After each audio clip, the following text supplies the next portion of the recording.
Hi guys, this is Raman and you are watching solar fact. शुरू करते हैं आज का अपना इंटरेस्टिंग टॉपिक। बहुत इंटरेस्टिंग टॉपिक है। बहुत लोगों के मेरे पास मैसेजेस भी आए कमेंट बॉक्स में पिछले कुछ वीडियोस पे कि लोड की कैलकुलेशन कैसे करते हैं और हम अपने वायर साइज को कैसे कैलकुलेट करते हैं।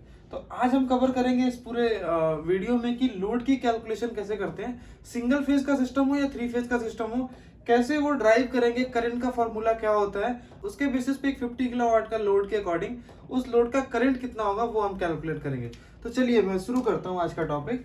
तो सबसे पहले एज्यूम करता हूँ कि अगर मैं सिंगल फेज की बात करता हूँ तो सिंगल फेज में हम सबको पता है कि पावर का फॉर्मूला क्या होता है। Power is equal to V into I into cos phi.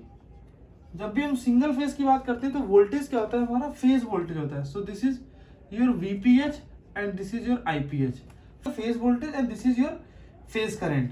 अब यहाँ से अगर मैं करंट का फॉर्मूला को निकालना है तो मेरा क्या होगा, करंट का फॉर्मूला होगा IPH इज इक्वल टू क्या हो जाएगा, P divided by VPH into cos phi.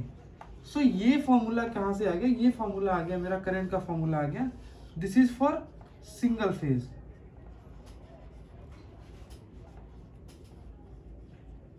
सो जब भी अगर मेरा लोड सिंगल फेज का है तो हम क्या करेंगे, यहाँ पे लोड की वैल्यू रखेंगे, वोल्टेज का वैल्यू रखेंगे और इंडस्ट्री का कॉस फाई का अगर वैल्यू हम पुट कर देते हैं तो मुझे क्या पता चल जाएगा, उस सिंगल फेज लोड का करंट की वैल्यू मेरे को पता चल जाएगी।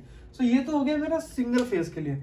अब सेम चीज हम थ्री फेज में बात करते हैं। सो थ्री फेज के सिस्टम में क्या होगा, जो ये पावर का फॉर्मूला ये 3 टाइम्स, हर एक फेज का अगर मैं मल्टीप्लाई करूँ तो 3 टाइम्स हो जाएगा। तो P इज इक्वल टू हम क्या लिख सकते हैं, 3 into VPH phase voltage into phase current IPH into cos phi.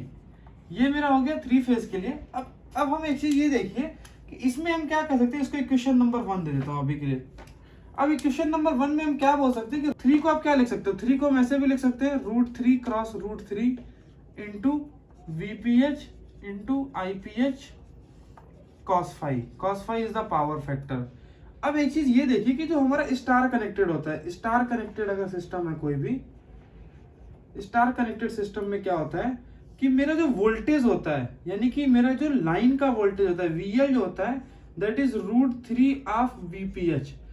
जो भी इलेक्ट्रिकल के लोग हैं वो तो बहुत आसानी से समझ जाएंगे, जो इलेक्ट्रिकल से नहीं है, डिप्लोमा भी जिन्होंने किया उनको भी पता चल जाएगा, बट जो लोग नॉन टेक्निकल है उनके लिए मैं बता दूं कि डेल्टा कनेक्शन अगर कोई सिस्टम है तो उसमें जो लाइन वोल्टेज होता है वो √3 ऑफ फेज वोल्टेज का होता है। और स्टार कनेक्टेड में क्या होता है कि लाइन करंट जो होता है वो फेज करंट के बराबर होता है।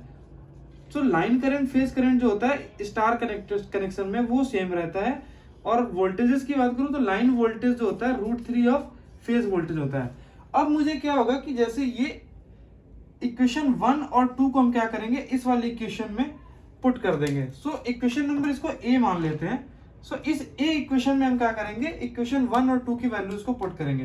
सो ये √3 VPH जो है, ये √3 VPH को हम क्या लिख सकते हैं, VL लिख सकते हैं, लाइन वोल्टेज लिख सकते हैं। सो यहाँ पे P की वैल्यू, अब हमने इस पूरे पर्टिकुलर वैल्यू को, इसको मैं आपको फिर से दिखाता हूँ, इस पूरे वैल्यू को हम क्या लिख सकते हैं, इस पूरे वैल्यू को लिख सकते हैं VL।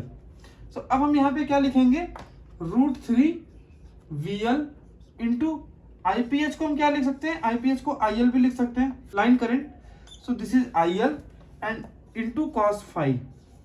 सो अब हम यहाँ से अगर करंट की वैल्यू निकालें, लाइन करंट की वैल्यू निकालते हैं तो IL is equal to P divided by √3 VL into cos phi.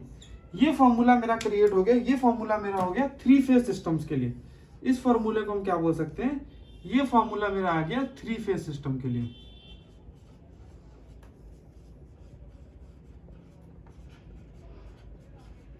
सो कभी भी अगर हमें थ्री फेज सिस्टम को, मेरा थ्री फेज का लोड है और उस थ्री फेज लोड की वैल्यू, मुझे उस करंट की वैल्यू फाइंड आउट करनी है, तो हमेशा हम किस फॉर्मूले को जाएंगे, ये वाला फॉर्मूला हम कंसीडर करेंगे। अब जैसे मैंने आपको बताया कि हम एक लोड के अकॉर्डिंग हम करंट कैलकुलेशन भी बताते हैं।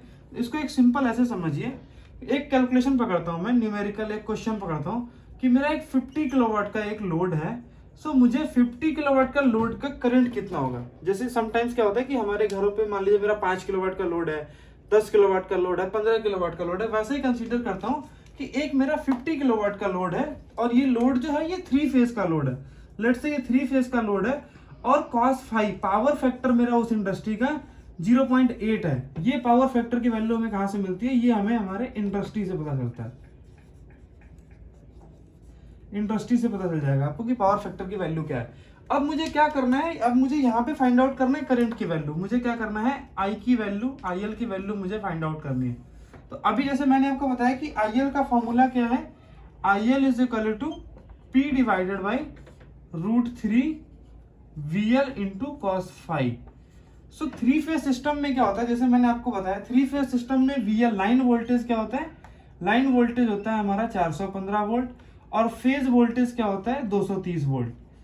फेज वोल्टेज हमेशा क्या होता है? किसी जैसे ये हमारा क्या हो गया कि RYB और न्यूट्रल, RYB और न्यूट्रल। अगर हम किसी दो लाइन के बीच में वोल्टेज चेक करेंगे तो दैट इज 415 वोल्ट। और अगर मैं किसी लाइन टू न्यूट्रल के रिस्पेक्ट में चेक करूंगा तो ये मेरा होता है 230 वोल्ट। तो अब हम सेम चीज को यहाँ पे रख देते हैं, वैल्यूज को रख देते हैं।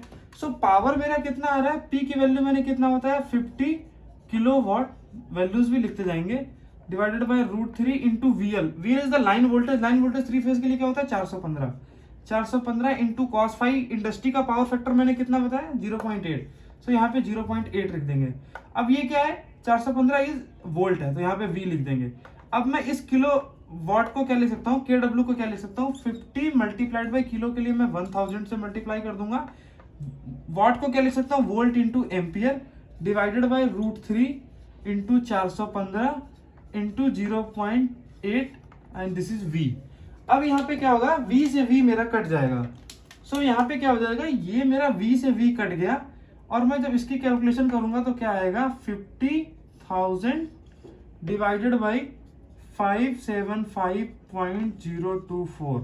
अब मैं जब इसको यहां से कट कर दूंगा तो मेरे करंट की वैल्यू आ जाएगी 86.95 एम्पियर। सो ये मेरा किसका करंट आ गया? IL आ गया। This is my line current. अब ये मेरे थ्री फेज सिस्टम 50 किलोवाट का अगर कोई थ्री फेज का सिस्टम है तो ये क्या आ गया? Line current. यानी कि इस 50 किलोवाट के सिस्टम को चलाने के लिए फेज करंट और लाइन करंट दोनों की वैल्यू हमारी, क्योंकि स्टार कनेक्टेड है, दोनों की वैल्यू क्या होगी? सेम होगी।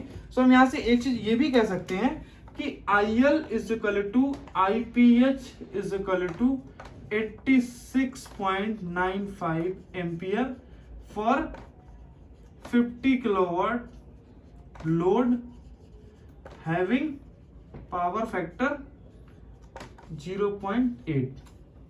सो मैंने ये आपको पूरा कैलकुलेशन करके बताया। सबसे पहले मैंने ये बताया कि इक्वेशन कहाँ से आता है, करंट का फॉर्मूला कैसे निकालेंगे और हम कैसे वो वैल्यू रख के किसी पर्टिकुलर लोड के लिए हम करंट की कैलकुलेशन कर सकते हैं। सो इस इजी मेथड से आप क्या कर सकते हो? किसी भी इंडस्ट्री या किसी भी पर्टिकुलर लोड के लिए आप करंट की वैल्यू फाइंड आउट कर सकते हो।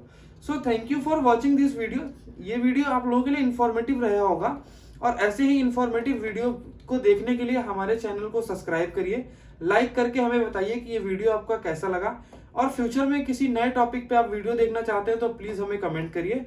और एक चीज और बताना चाहूंगा, कुछ लोगों ने मुझे कमेंट बॉक्स में कमेंट किया था कि मुझे वायर की कैलकुलेशन कैसे करते हैं। सो उस पे एक वीडियो बनाइए। तो इसके बाद वाला वीडियो वायर की कैलकुलेशन पे होगा, क्योंकि यहाँ पे हमने सीखा कि किसी एक पर्टिकुलर लोड के लिए हम कितना करंट हमें लगेगा। अब इस करंट की वैल्यू से ही हम पता करते हैं कि हमें हमारा वायर साइज क्या होगा।